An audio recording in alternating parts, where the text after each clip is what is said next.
صل على سيدنا ومولانا محمد وعلى بسم اللہ الرحمن الرحیم۔ السلام علیکم ناظرین و سامعین کرام، پروگرام یاد الہی میں روزانہ عظیم ہستیوں کے تذکارے پاک کیے جاتے ہیں اور اس کے ساتھ ساتھ کچھ ایسے موضوعات پر گفتگو ہوتی ہے جن سے آپ کو رہنمائی حاصل ہوتی ہے۔ آج گفتگو ہوگی رضاکارانہ خدمات اور اسلامی تعلیمات۔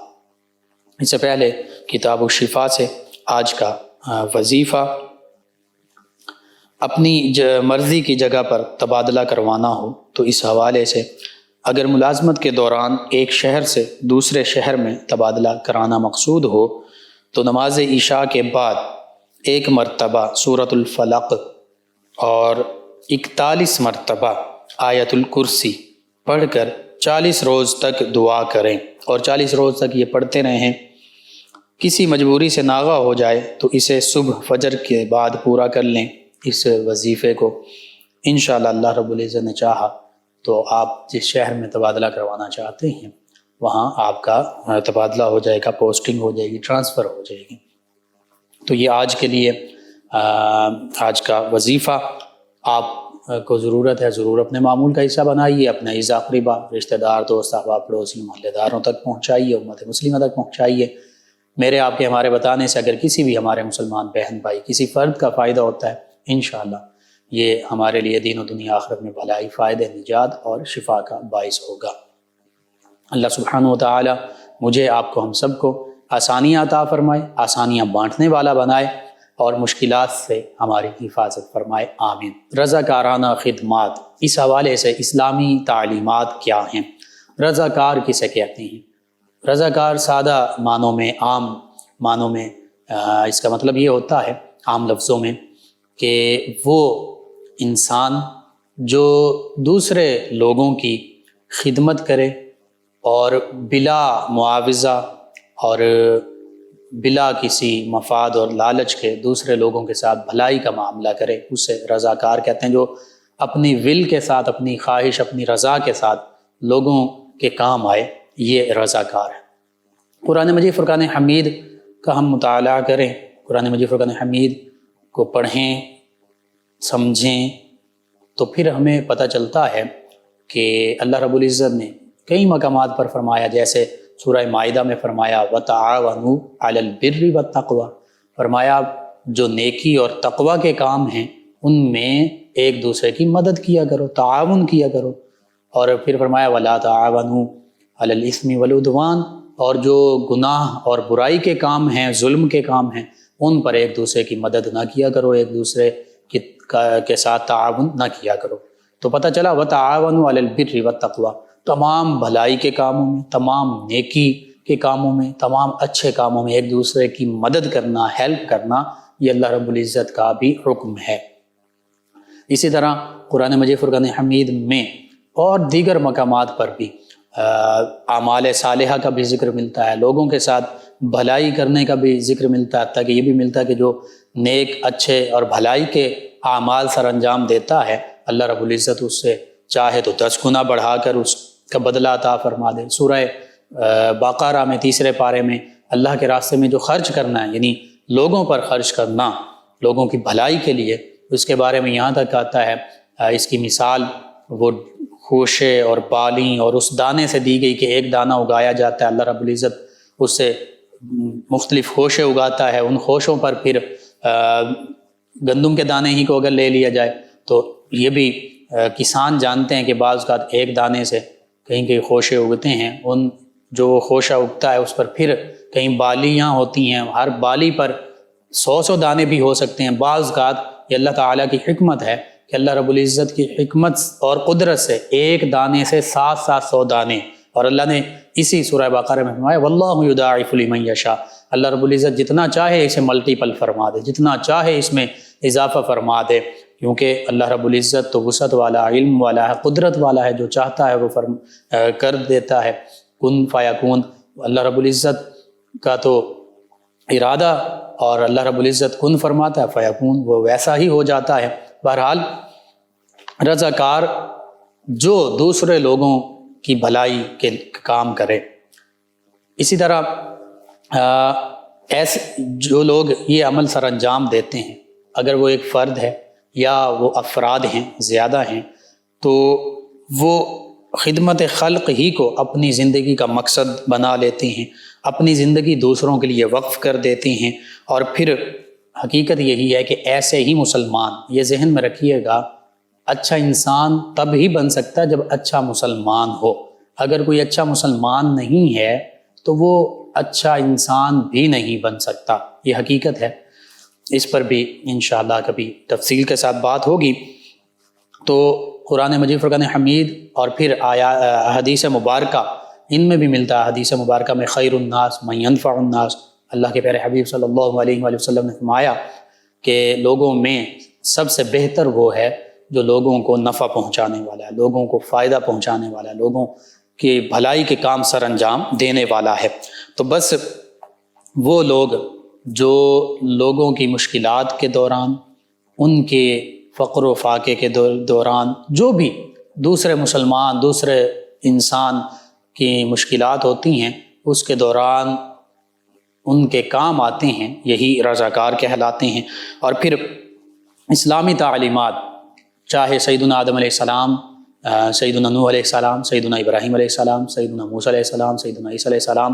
انبیاء کرام علیہ السلام کی تعلیمات کو دیکھ لیجئے، پڑھ لیجئے، ان کی سیرت مبارکہ کو، چاہے آقا و مولا صلی اللہ علیہ وآلہ وسلم، جو کہ تمام انبیاء و مرسلین علیہ الصلاۃ والتسلیم کے تمام اعجازات، امتیازات، کمالات کے جامع ہیں، میرے آپ کے ہم سب کے آقا و مولا صلی اللہ علیہ وآلہ وسلم، تمام انبیاء کرام علیہ السلام، سب سے بڑھ کر دیکھیے، ہم صرف ظاہری ضروریات کو پورا کرنے کی بات کرتے ہیں۔ انبیاء کرام علیہ السلام کی تعلیمات، اسلام کی تعلیمات، ان ضروریات کو پوری کرنے کی بھی بات کرتی ہیں، لیکن اس سے بڑھ کر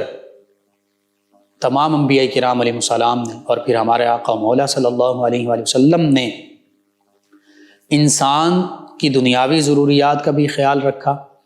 اور دنیاوی فلاح کی ضمانت کے طور پر اللہ کا پیغام وہ بھی پہنچایا، یہ احکام بھی دیے کہ اپنے پڑوسیوں کے ساتھ بھی اچھا سلوک کرو، جو کمزور ہیں ان کے ساتھ بھی اچھا سلوک کرو، اپنے ملازم ہیں، ماتحت ہیں، غلام ہیں، ان کے ساتھ اچھا سلوک کرو، کسی پر ظلم نہ کرو، ہر ایک کے ساتھ بھلائی کا معاملہ کرو۔ تو دنیاوی فلاح کا تصور بھی پیش کیا،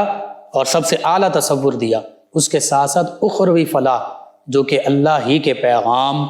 کی پیروی، اللہ ہی کے احکام کی تعمیل کے ذریعے حاصل ہو سکتا ہے، اس کا سب سے بڑھ کر پیغام انہی انبیاء کرام علیہ السلام نے دیا۔ اور پھر آقا و مولا صلی اللہ علیہ وآلہ وسلم سے براہ راست صحابہ کرام علیہم رضوان اور جن اہل بیت کرام علیہم رضوان نے اس قرآن و سنت کے پیغام کو حاصل کیا، پھر انہوں نے تمام انسانیت تک پہنچایا، تمام لوگوں تک پہنچایا۔ پھر انہی سے چلتا چلتا یہ اسلام کا فیضان، جو دینی، دنیاوی، اخروی بھلائی کا منبع ہے اور اسی پر مشتمل ہے، وہ علماء کرام، فقہاء کرام، اولیاء کاملین، صالحین، حتیٰ کہ امت مسلمہ نے پوری دنیا میں پہنچایا۔ جہاں جہاں مسلمان دنیا کے جس جس خطے میں پہنچے، انہوں نے اسلام کا وہ یونیورسل پیغام، عالمگیر پیغام، کہ کوئی بھی مذہب، کوئی بھی کمیونٹی، کوئی بھی علاقہ، کوئی بھی بڑے سے بڑی تہذیب، حتیٰ کہ آج کل کی modern civilization, so called modern civilization بھی اس کا مقابلہ نہیں کر سکتی۔ اسلام نے، قرآن نے، اللہ کے پیارے حبیب صلی اللہ علیہ وآلہ وسلم کے فرمان نے جو حقوق تمام انسانیت کو عطا فرما دیے، چاہے خواتین ہیں، چاہے غلام ہیں، چاہے ماتحت ہیں، چاہے کمزور پسے ہوئے طبقے ہیں، چاہے یتیم ہیں، چاہے بیوائیں ہیں، وہ حقوق کوئی بھی اور معاشرہ، کوئی مذہب، کوئی طبقہ، کوئی کمیونٹی نہیں دے سکتی۔ اس کو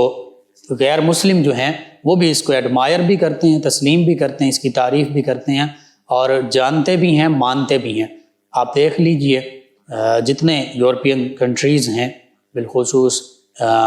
انگلینڈ کی بات کر لیں، دیگر ممالک کی بات کر لیں، وہ یہ کہتے ہیں کہ ہم اسلام ہی کی تعلیمات کو رول کرتے ہیں، یعنی اسلام ہی کی تعلیمات کے مطابق ہم حکمرانی کی کوشش کرتے ہیں، اسلام ہی کی تعلیمات کے مطابق ہم انصاف کا نظام قائم کرنے کی کوشش کرتے ہیں، تو پتہ چلا کہ حقیقت میں تمام دنیا میں تمام لوگوں کے لیے جو بھلائی کا پیغام ہے، بھلائی کا منبع ہے، وہ اسلام ہی کا پیغام ہے۔ اگرچہ ہم مسلمان کئی مواقع پر یا کئی ممالک میں یا کئی جگہوں پر اس اسلام کے آفاقی پیغام پر مکمل طور پر عمل پیرا نہیں ہو رہے ہوتے، تو پھر ہمیں اس کا خمیازہ جو ہے وہ بھگتنا پڑتا ہے۔ آقا کریم صلی اللہ علیہ وآلہ وسلم کی سیرت مبارکہ، اس سے کیسے لوگوں کی بھلائی کا پہلو ہمیں ملتا ہے۔ نبی کریم صلی اللہ علیہ وآلہ وسلم کی ساری حیات مبارکہ، حتیٰ کہ آقا کریم صلی اللہ علیہ وآلہ وسلم کا بچپن، نوجوانی، جوانی، 40 سال کی عمر مبارکہ سے پہلے کا بھی جو عرصہ ہے جس میں ابھی آقا کریم صلی اللہ علیہ وآلہ وسلم نے نبوت کا اظہار نہیں فرمایا، اس پر آقا کریم صلی اللہ علیہ وآلہ وسلم کے دشمن، جو جانی دشمن ہیں کفار مکہ، وہ بھی گواہ تھے کہ آپ صادق بھی ہیں، آپ امین بھی ہیں، آپ یتیموں کے ساتھ اچھا سلوک کرنے والے بھی ہیں، آپ رشتہ داروں کے ساتھ اچھا سلوک کرنے والے ہیں، آپ کسی پر ظلم زیادتی فرمانے والے نہیں ہیں۔ اور اسی کی گواہی ام المومنین سیدہ خدیجۃ الکبریٰ رضی اللہ تعالی عنہا نے بھی دی جب آقا کریم صلی اللہ علیہ وآلہ وسلم پر پہلی وحی نازل ہوئی تو میرے آپ کے ہم سب کے آقا و مولا صلی اللہ علیہ وآلہ وسلم واپس گھر تشریف لائے اور اپنی زوجہ مطہرہ ہم مومنوں کی ماں ام المومنین سیدہ خدیجۃ الکبریٰ رضی اللہ عنہا سے فرمایا زملونی زملونی، کہ مجھے چادر اڑھائیے، مجھے چادر اڑھائیے۔ اور یا ایھا المزمل، اللہ رب العزت نے اسی حوالے سے فرمایا اے کالی کملی اوڑھنے والے، اے مزمل کی چادر اوڑھنے والے۔ بہرحال اس موقع پر نبی کریم صلی اللہ علیہ وآلہ وسلم پر جب پہلی وحی نازل ہوئی اور وحی کے وہ اثرات ہیں، تو سیدہ خدیجۃ الکبریٰ رضی اللہ عنہا نے عرض کیا کہ اے محمد صلی اللہ علیہ وسلم، آپ تو وہ ہستی ہیں کہ آپ بیواؤں کے کام آنے والے ہیں، آپ یتیموں کے حقوق کا خیال رکھنے والے ہیں، یتیموں کے سر پر ہاتھ رکھنے والے ہیں، آپ کمزور حال پسے ہوئے طبقے کے ساتھ بھلائی کا معاملہ فرمانے والے ہیں، آپ کسی پر کبھی بھی ظلم اور زیادتی نہیں فرماتے، ہر ایک کے ساتھ احسان کا معاملہ فرماتے ہیں، تو آپ کا رب آپ کے ساتھ ہے، آپ کو گھبرانے کی ضرورت نہیں ہے۔ تو یوں اپنے بھی غیر بھی آقا کریم صلی اللہ علیہ وآلہ وسلم کی جو رضاکارانہ خدمات، حقیقت یہ ہے کہ اللہ کے پیارے حبیب صلی اللہ علیہ وآلہ وسلم نے ساری اپنی حیات مبارکہ میں کبھی کسی مفاد کی خاطر نبی کریم صلی اللہ علیہ وآلہ وسلم نے کسی کے ساتھ بھلائی کا معاملہ نہیں فرمایا، بلکہ فی سبیل اللہ، اللہ کی رضا کی خاطر اللہ کے پیارے حبیب صلی اللہ علیہ وآلہ وسلم تمام لوگوں کے ساتھ، حتیٰ کہ دشمنوں کے ساتھ بھی بھلائی کا معاملہ فرمایا کرتے، ان کے لیے دعائیں رحمت فرمایا کرتے۔ طائف والوں نے پتھر مارے، آقا کریم صلی اللہ علیہ وآلہ وسلم نے ان کے لیے ہدایت کی دعا فرمائی۔ ہاں، وہ چند ایک استثناء ہیں کہ جن لوگوں نے آقا کریم صلی اللہ علیہ وآلہ وسلم کے قلب اطہر کو ٹھیس پہنچائی اپنے اشعار، اپنی خرافات اور خباثات کے ذریعے، تو ان کے لیے آقا کریم صلی اللہ علیہ وآلہ وسلم نے فرمایا کہ ان کو کون واصل جہنم کرے گا۔ وہ چند ایک واقعات ہیں، وہ ان کے سوا اللہ کے پیارے حبیب صلی اللہ علیہ وآلہ وسلم نے اکثر اپنے دشمنوں کو معاف فرما دیا، اور اس کی سب سے بڑی مثال فتح مکہ بھی ہے۔ وہ لوگ جو جانی دشمن تھے، جن کی وجہ سے مکہ المکرمہ چھوڑنا پڑا، لیکن مکہ فتح ہوتا ہے تو ان سب کو عام معافی کا اعلان دے دیا جاتا ہے۔ آقا کریم صلی اللہ علیہ وآلہ وصحبہ وبارک وسلم کیسے آپ نے جو خدمات ہیں، انہیں یوں کہہ لیجئے ہیومن سروسز، انسان کی خدمات، انسانی خدمات، کیسے ان کا حکم بھی دیا، کیسے وہ خدمات سر انجام بھی دیں۔ آقا کریم صلی اللہ علیہ وآلہ وسلم نے یتیموں کے حقوق عطا فرمائے، یتیموں کو حقوق دیے، بیواؤں کو حقوق دیے، خواتین کو مقام و مرتبہ اور حقوق عطا فرمائے، کمزور اور پسے حال طبقے کو، غلاموں کو، کنیزوں کو حقوق عطا فرمائے، کہ یہ فرما دیا کہ تمہارے بھائی ہیں، تمہارے ماتحت، اللہ نے ماتحت فرما دیا، جو خود کھاؤ انہیں کھلاؤ، جو خود پہنو انہیں پہناؤ۔ اسی طرح دیگر جو کمزور طبقات ہیں ان کو حقوق عطا فرمائے۔ پھر یہ بتا دیا کہ شوہر کے بیوی پر حقوق کیا ہیں، بیوی کے شوہر پر حقوق کیا ہیں، والدین کے حقوق کیا ہیں، اولاد کے حقوق کیا ہیں، سبھی جو رشتے ناتے ہیں، مسلمانوں کے حقوق کیا ہیں، پڑوسیوں کے حقوق کیا ہیں، سبھی حقوق بتا دیے۔ یہ حقوق بھلائی ہی کے تو کام ہیں، یعنی ہر ایک کے ساتھ تم نے کیسے اچھے معاملات سر انجام دینے ہیں، برا معاملہ سر انجام نہیں دینا، بھلائی کا معاملہ کرنا ہے۔ اور پھر اس کے ساتھ ساتھ آقا کریم صلی اللہ علیہ وآلہ وسلم نے یتیموں کے بارے میں یہاں تک فرما دیا کہ جو یتیموں کی کفالت کرے گا کل روز محشر جنت میں میرے ساتھ ہوگا۔ یتیم کے سر پر ہاتھ پھیرنا یہ گناہوں کے جھڑنے کا سبب، یہ نیکیوں کا سبب بنا دیا گیا۔ تو اسلام سے بڑھ کر اور اسلام کی تعلیمات سے بڑھ کر لوگوں کی بھلائی کا کوئی دعویٰ ہی نہیں کر سکتا۔ پھر آقا کریم صلی اللہ علیہ وآلہ وسلم کے واقعات ملتے ہیں، نبی کریم صلی اللہ علیہ وآلہ وسلم نے کیسے یتیموں کے ساتھ بھلائی کا معاملہ فرمایا، مسکینوں کے ساتھ، بیواؤں کے ساتھ، ان کے لیے آقا کریم صلی اللہ علیہ وآلہ وسلم خود ان کے جو ضروریات ہوتی خود پوری فرما دیا کرتے۔ اسی طریقے کو پھر صحابہ کرام علیہم الرضوان نے اور اہل بیت کرام علیہم الرضوان نے اڈاپٹ کیا، یعنی انہوں نے بھی پیروی کی۔ سیدنا ابوبکر صدیق رضی اللہ عنہ مدینہ طیبہ میں کئی گھروں میں، جن گھروں میں بوڑھی خواتین ہوتی یا ان گھروں میں کوئی ایسا کوئی بیمار ہوتا، محتاج ہوتا، کوئی معذور ہوتا، مجبور ہوتا، ان گھروں میں آپ بعض اوقات گھر کی ضروریات پہنچا دیا کرتے، بعض اوقات ان گھروں کی بکریوں کے دودھ دو دیا کرتے۔ حتیٰ کہ جب آپ پہلے خلیفہ راشد بنے تو ایک بچی نے کہا کہ اب تو آپ خلیفۃ المسلمین بن گئے ہیں، مسلمانوں کے خلیفہ بن گئے ہیں، خلیفۃ الرسول ہیں، آقا کریم صلی اللہ علیہ وآلہ وسلم کے پہلے خلیفہ ہیں، تو اب تو آپ ہماری بکریوں کا دودھ بھی نہیں دوئیں گے۔ تو آپ نے مایا کہ نہیں، خلافت جو ہے یہ مجھے اس کار عظیم سے نہیں روک سکتی، یعنی اس کام سے میرے خلافت کی جو ذمہ داریاں ہیں وہ نہیں روکیں گی، میں اب بھی آپ کی بکریوں کا جو دودھ ہے وہ دو دیا کروں گا۔ اسی طرح سیدنا عمر فاروق اعظم رضی اللہ عنہ وہ بھی لوگوں کی خدمت سر انجام دیا کرتے تھے۔ ایک موقع پر صبح فجر کے وقت سے بھی پہلے وہ دیکھا انہوں نے کہ ایک بوڑھی خاتون ہیں اور وہ بیمار بھی ہیں، لاچار بھی ہیں، تو ان کے گھر میں وہ گئے تو پوچھا کہ آپ کے گھر کے کام کون کرتا ہے؟ انہوں نے کہا کہ اللہ کا ایک بندہ آتا ہے اور خاموشی کے ساتھ وہ میرے گھر میں جھاڑو پونچھا بھی کر دیتا ہے، دیگر جو ضروریات ہوتی پوری کر دیتا۔ سیدنا عمر فاروق اعظم رضی اللہ عنہ صبح کے وقت گئے، دیکھا کہ وہ شخص یہ کام کر کے جا چکے ہیں۔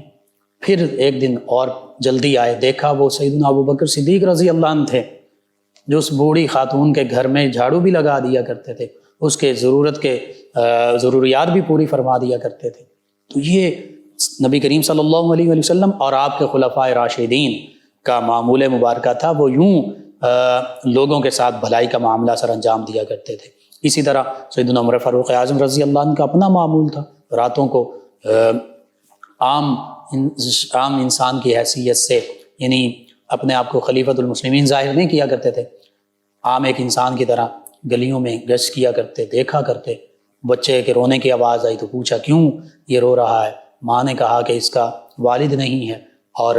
عمر رضی اللہ عنہ انہوں نے یہ ایک ان کی طرف سے اصول ہے کہ جو بچہ دودھ چھوڑے گا اس کا اسکالرشپ اسے ملے گا، تو میں اس کو دودھ چھڑا رہی ہوں تاکہ جب یہ دودھ چھوڑ دے گا تو پھر اس کا وظیفہ جو ہے اس کا اجرا ہوگا، وظیفہ اس کے لیے اسکالرشپ ایشو ہو جائے گا۔ تو سیدنا عمر فاروق اعظم رضی اللہ عنہ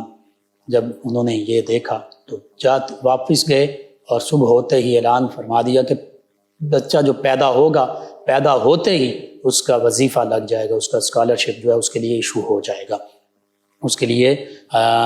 اس کی جو ضروریات پوری کرنے کے لیے پیسے کا انتظام بیت المال سے ہوگا۔ تو یوں یہ سارے خلفائے راشدین، سیدنا عثمان ذو النورین رضی اللہ عنہ، آپ نے کیونکہ بہت زیادہ مالدار تھے، غزوات کے موقع پر بھی، اس کے علاوہ بھی لوگوں کے لیے کنویں خریدے آپ نے، بیر روما، دیگر معاملات، تو ایسے بھلائی کا معاملہ فرمایا کرتے تھے۔ سیدنا علی المرتضیٰ کرم اللہ وجہہ الکریم لوگوں کے ساتھ بھلائی کا معاملہ فرمایا کرتے تھے، اپنا کھانا جو ہے یہ ہستیاں دوسرے لوگوں کو دے دیا کرتی تھی۔ یہ تمام صحابہ کرام، خلفائے راشدین، حتیٰ کہ اہل بیت کرام علیہم رضوان، سبھی کا یہی معمول مبارکہ رہا، اولیاء کاملین صالحین کا یہ معمول مبارکہ رہا، اور مسلمانوں کا بھی، میرا آپ کا، ہم سب کا یہی معمول ہونا چاہیے کہ جہاں ہم دیکھیں کوئی ضرورت مند ہے، جس چیز کو ضرورت، اپنی بساط سے بڑھ کر، اپنی حیثیت سے بڑھ کر، اللہ رب العزت نے ہماری حیثیت سے بڑھ کر، ہمارے استحقاق سے بڑھ کر ہمیں عطا کیا ہے، ہمیں نوازا ہے، ہمیں وہ ان چیزوں سے بھی نوازا جن کے ہم مستحق نہیں تھے، تو پھر ہمیں بھی چاہیے کہ وہ لوگ جو مستحق ہیں خاص طور پر ان کی ضروریات کا خیال رکھا جائے۔ کسی کو راشن کی ضرورت ہے، اس کو راشن بہم پہنچایا جائے۔ یہ سردیوں کا موسم ہے، لباس کی ضرورت ہے، وہ لباس جو سردی سے محفوظ رکھنے کے لیے وہ پہنچایا جائے، جوتے پہنچائے جائیں۔ کئی چیزیں ہیں جس چیز کی جس اللہ کے بندے کو ضرورت ہے وہ اس تک پہنچائی جائے، اور جب ہم یہ اللہ کے بندوں کی خدمت سر انجام دیں گے رضاکارانہ طور پر اللہ کی رضا کے لیے، تو پھر دیکھیے گا ہمیں خوشی بھی، حقیقی خوشی بھی حاصل ہوگی، اور یہ ہمارے لیے اس دنیا میں بھی اور آخرت میں بھی بھلائی کا ذریعہ بنے گا، نجات کا ذریعہ بنے گا۔ اللہ سبحانہ و تعالیٰ سے یہ دعا ہے، اللہ تعالیٰ ہمیں اسلام کی جو حقیقی تعلیمات ہیں، آقا کریم صلی اللہ علیہ وآلہ وسلم کا جو اسوہ حسنہ ہے، خلفائے راشدین کی جو تعلیمات ہیں، صحابہ کرام علیہم رضوان، اہل بیت کرام علیہم رضوان کی جو تعلیمات ہیں، ان پر عمل پیرا ہونے کی توفیق عطا فرمائے، آمین۔ اللہم صلی علی سیدنا و مولانا محمد وعلی سیدنا۔ آپ سماعت فرما رہے ہیں پروگرام یاد الہی۔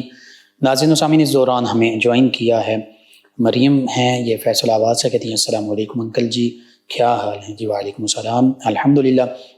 کہتی ہیں کہ میں آپ کا پروگرام تو روزانہ سنتی ہوں مگر SMS پہلی بار کر رہی ہوں۔ کہتی ہیں کہ آپ کا پروگرام بہت اچھا ہے، اور کہتی ہیں کوئی وظیفہ بتا دیں، اگر میں کوئی لیسن یاد کرتی ہوں تو مجھے بھول جاتا ہے۔ جی، ایک تو آپ 5 فرض نمازوں کے بعد سر کے دائیں جانب دائیں ہاتھ رکھ کر یا قویجو 11 مرتبہ پڑھیے، اور اس کے ساتھ جب سبق یاد کرنے لگیں تو تعداد میں کم از کم 11 مرتبہ سورہ طٰہٰ 16ویں پارے میں اس کا دوسرے رکوع کی پہلی 4 آیات، رب اشرح لی صدری ویسر لی امری واحلل عقدۃ من لسانی یفقہوا قولی، یہ 11 مرتبہ پڑھنے والا، آخر تعداد میں درود پاک پڑھنے، انشاءاللہ اللہ تعالیٰ بہتری فرما دے گا۔ ان کے علاوہ ہمیں جوائن کیے ایک اور ہمارے لسنر ہیں، غالباً نام نہیں لکھا، کہتے ہیں السلام علیکم بھائی۔ جی وعلیکم السلام۔ کہتے ہیں میں نے ایک آدمی کے پیسے دینے تھے، اب وہ وفات پا گئے ہیں اور ان کے بچے بڑے ہو گئے ہیں، الگ الگ رہتے ہیں، تو اس بارے میں بتا دیں کہ میں پیسے واپس کیسے کروں؟ جی، ان کی جو زوجہ ہیں ان کو بھی واپس کر سکتے ہیں، اور بتا دیں کہ یوں میں نے لیے تھے، یا ان کے بیٹے، کسی بھی بیٹے کو، اور انہیں بتا دیں کہ یہ ان کے پیسے تھے، تو آپ بالکل انہیں واپس کر دیں، بہت اچھی بات ہے یہ۔ ان کے علاوہ میں جوائن کیا ہے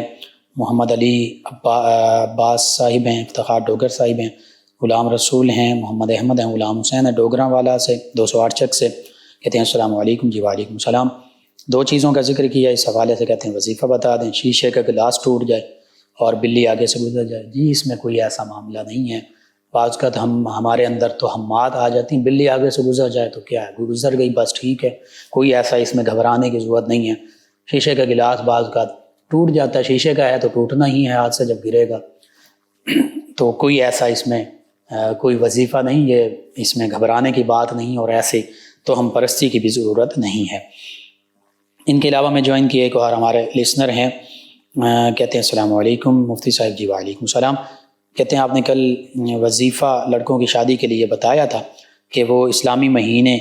کے ہر پہلے منگل کو کرنا ہے، یا پھر ہر اسلامی مہینے کے پہلے 3 منگل کے دن کرنا ہے؟ جی، اسلامی مہینے کے پہلے منگل کو شروع کرنا ہے، اور اسی اسلامی مہینے کے جو پہلے 3 منگل ہوں گے ان میں وہ وظیفہ کرنا ہے۔ رانا مظہر صاحب کہتے ہیں السلام علیکم۔ جی وعلیکم السلام۔ کہتے ہیں ماشاءاللہ آپ کا پروگرام بہت اچھا ہے، جی شکریہ۔ کہتے ہیں میرا سوال یہ ہے کہ سیدہ اماں حوا سلام اللہ علیہا کا نکاح کس نے کروایا اور حق مہر کتنا دیا؟ جی، نکاح اللہ رب العزت نے کروایا، اور حق مہر کے بارے میں میرے علم میں نہیں ہے، میں نے کہیں نہیں پڑھا۔ ان کے علاوہ ہمیں جوائن کیا ہے ایک اور ہماری لسنر بشرا صاحبہ، کہتی ہیں لقمان بھائی کیا حال ہے؟ جی الحمدللہ۔ کہتی ہیں کہ گھر میں بیٹی جوان ہو تو کیا ماں باپ عمرے پر جا سکتے ہیں یا نہیں؟ اگر تو دیگر بہن بھائی محرم جو رشتہ دار موجود ہیں، بہن بھائی ہیں، چاچو ہیں، خالہ ہیں، دادا دادی وغیرہ ہیں، اور وہ ذمہ داری لے سکتے ہیں تو بالکل پھر جا سکتے ہیں۔ لیکن اگر ایسا معاملہ نہیں ہے تو پھر بہتر یہی ہے کہ یا تو بیٹی کو بھی ساتھ لے جائیں یا پھر وہ موقوف کر دیں۔ ان کے علاوہ ہمیں جوائن کیا ہے ایک اور ہمارے لسنر ہیں ظفر اقبال صاحب، کہتے ہیں السلام علیکم۔ جی وعلیکم السلام۔ کہتے ہیں کیا حال ہیں؟ جی الحمدللہ۔ کہتے ہیں ماشاء اللہ قاری صاحب آپ کا پروگرام بہت اچھا ہے۔ جی شکریہ آپ کا۔ ایک اور لسنر صبح بخیر کہا اور سلام کہا۔ جی وعلیکم السلام، آپ کے لیے بھی صباح الخیر، نام بھی لکھ دیتے۔ ایک اور لسنر ہیں جی فیصل آباد سے منتہا صاحب، کہتے ہیں مفتی صاحب کیسے ہیں آپ؟ جی الحمدللہ۔ کہتے ہیں آپ پلیز مجھے بتا دیں کہ اول شب ادینہ یا ادائینہ اس سے کیا مراد ہے، کون سی رات مراد ہے؟ جی مجھے اس کے بارے میں کوئی علم نہیں ہے، یا یہ لفظ کچھ اور ہے، ADINA لکھا ہوا ہے، ادینہ یا ادائینہ، تو میرے علم میں نہیں ہے، آپ تفصیل کے ساتھ لکھیے، شاید میں کچھ عرض کر سکوں۔ کہتے ہیں پلیز میں نے پہلے بھی SMS کیا تھا لیکن آپ کا پروگرام نہیں آیا۔ جی میں نے پہلے بھی یہی عرض کیا تھا کہ دوبارہ بتا دیں، مجھے آپ کے اس لفظ کی سمجھ نہیں آئی، نہ ہی اس کے بارے میں مجھے کوئی علم ہے اگر کوئی شب ادینہ ہے بھی تو۔ ان کے علاوہ ہمیں جوائن کیا ایک اور ہمارے لسنر ہیں علی رضوان صاحب، کہتے ہیں السلام علیکم۔ جی وعلیکم السلام، فیصل آباد سے ہیں، کہتے ہیں لقمان بھائی دعا کریں میری، اللہ تعالیٰ میری سب مشکلیں حل فرما دے، میری سب مشکلیں حل ہو جائیں۔ جی اللہ تعالیٰ آپ کی تمام امت مسلمہ کی تمام مشکلات آسان فرما دے، حل فرما دے، آسانی عطا فرما دے۔ جی ناظرین و سامعین آپ کا شکریہ، آپ ہمیں جوائن کرتے ہیں، اپنے فیڈ بیک سے آگاہ کرتے ہیں۔ پروگرام یاد الہی کا وقت ختم ہو جاتا ہے، انشاءاللہ کل صبح دوبارہ آپ سے ملاقات ہوگی۔ پروگرام یاد الہی میں اپنے میزبان محمد لقمان رضا اور ہماری ٹیم کو اجازت دیجیے، اللہ نگہبان۔ اللهم صل على سيدنا ومولانا محمد وعلى